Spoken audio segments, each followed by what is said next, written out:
Okay, let's talk about something real. You pour your heart into a song, you upload it, you watch those stream counts go up, but then the paycheck from your distributor hits your bank account and well, it's pretty disappointing. It's a huge frustration for so many artists. But what if I told you that little paycheck is just one slice of a much, much bigger pie? So yeah, why aren't those streams paying the bills? It's the big question, right? And the answer is actually way simpler than you'd think, but it's something that so many musicians completely miss. It's because you're looking at just one part of the picture. That's right, 7. Your one song is out there earning money in 7 different ways. And if you're only getting paid for streams from your distributor, you literally have money just sitting on the table with your name on it, waiting for you to come and get it. So let's fix that. We're going to break this down and get you paid. Now, to really get where these 7 paychecks are coming from, we have to start at the very foundation of it all. And that foundation is copyright. I want you to think about your song like it's an invention. Seriously, you created something new out of thin air. And the law protects that invention with a copyright. But here's the wild part about music. Every single song actually has 2 copyrights attached to it. And this right here is probably the most important thing to understand in the entire music business. On one side, you've got the composition. That's the song itself. The words, the melody, the songwriter owns this.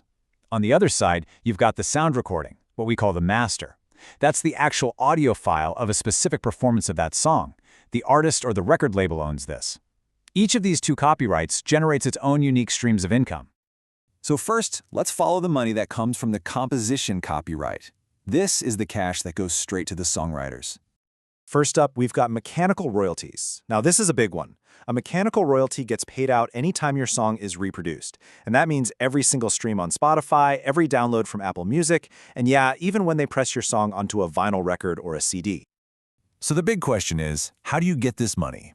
In the US, it's pretty straightforward now. You need to go register yourself as a songwriter with the Mechanical Licensing Collective. We just call it the MLC.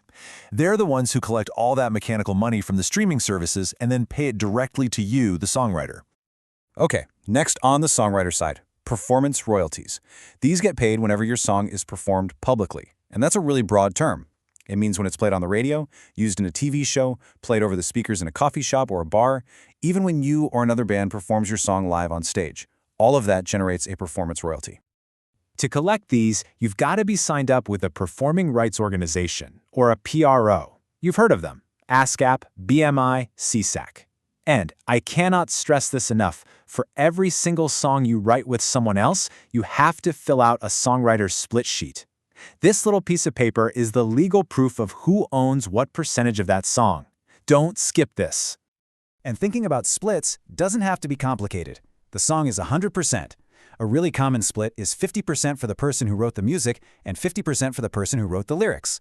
Whatever you decide, just get it in writing and get everyone to sign it. Trust me, it will save you from some massive headaches down the road.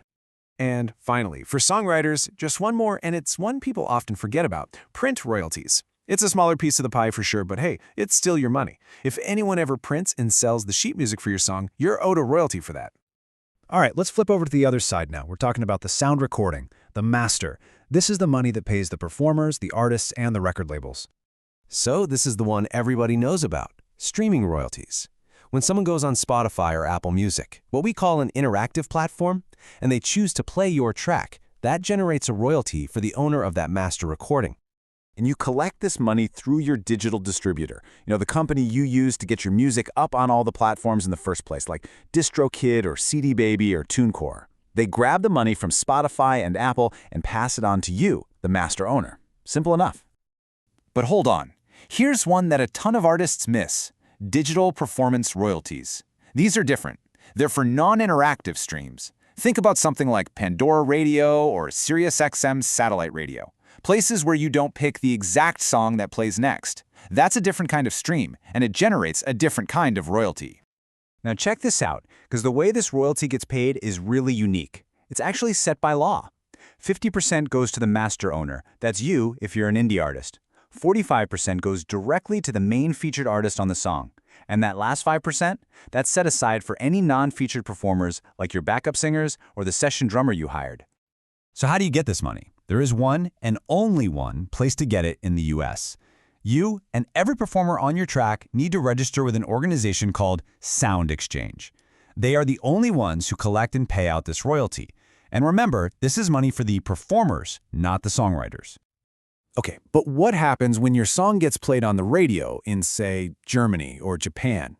That's where things get a little more complex. That triggers a royalty called neighboring rights. You can think of it as the international version of what Sound Exchange does here. But to collect it, you usually need a publishing administrator who can hunt down that money from all the different collection agencies around the globe. So we've talked about royalties for the song itself and royalties for the recording. But there's one really cool category that pays both sides at the same time, and that's called sync. Sync, which is short for synchronization, is when your music gets used in visual media. A movie, a TV show, a commercial, a video game, you name it. They pay a one-time fee called a sync fee to get permission. And here's the magic part. They have to pay for 2 licenses, one to the owner of the master recording and one to the owner of the composition. It's 2 paychecks for 1 placement. Plus, and this is a great bonus, every time that show gets aired again, the songwriter gets a nice little back-end performance royalty. It's awesome. It truly is the gift that keeps on giving. Okay, I know that was a fire hose of information. So let's make this super simple. We're going to boil it all down into one simple, actionable checklist so you can go out there and get every penny you've earned. Here it is, your master checklist. You've got your distributor for streaming money. You need a pro like ASCAP or BMI for your performance royalties. You need to sign up with the MLC for your mechanicals. You absolutely need to be registered with Sound Exchange for those digital performance royalties. And if you want to get that global money, you'll need to look into a publishing administrator. That's it. Make sure you're registered with all of them. And look, if you need a little motivation to get this done right now, here it is. These organizations will hold on to your unclaimed money for about 3 years. If you don't register and claim it in that time, it's gone for good. It just gets absorbed by the system. Don't let that happen to your money. At the end of the day, it's really this simple. You did the hard work. You wrote the song, you recorded it. You put it all out there. That work has value, and it's generating money in all these different places. The money is yours. So the only question left is, are you ready to go and collect it all?